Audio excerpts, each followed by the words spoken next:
আজ মহাশিবরাত্রি, আর এই মহাশিবরাত্রির পুণ্যতিথিতে আমরা এই মুহূর্তে চলে এসেছি চুঁচুড়ার ষণ্যেশ্বর তলায়। সেখানে এই মুহূর্তে দেবাদিদেবের পুজো চলছে। চুঁচুড়ার ষণ্যেশ্বর তলার শিব মন্দিরে এই মুহূর্তে আমরা দাঁড়িয়ে রয়েছি।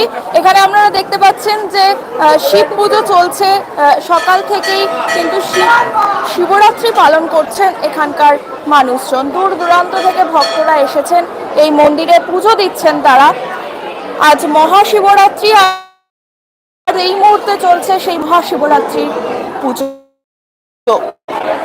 আমরা রয়েছি চুঁচুড়ার ষণ্যেশ্বর তলা শিব মন্দিরে, আর এই মুহূর্তে এখানে প্রচুর ভক্তের সমাগম ঘটেছে। আমরা দেখতে পাচ্ছি যে একে একে গঙ্গা স্নান সেরে এখানে ভক্তরা আসছেন, পুজো দিচ্ছেন মহাদেবের।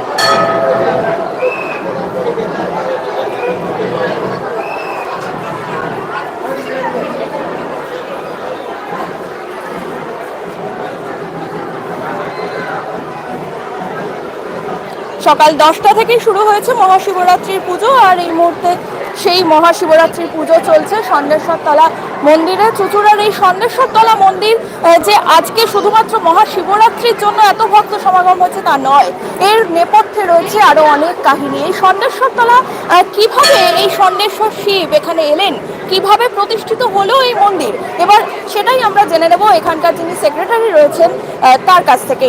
দাদা, কিভাবে এই যে ষণ্যেশ্বর মন্দির, এই যে ষণ্যেশ্বর বাবা শিব এখানে এত ভক্তের সমাগম ঘটছে, তো এই ষণ্যেশ্বরের কিভাবে এলেন এখানে? আজ থেকে প্রায় 500 বছর পূর্বে আমাদের একটা ভক্তপ্রাণ মানুষ ছিলেন দিগম্বর হালদার মহাশয়। তাকে এক বর্ষাকালে রাত্রিতে সম্মেলন দেন যে আমি এইখানে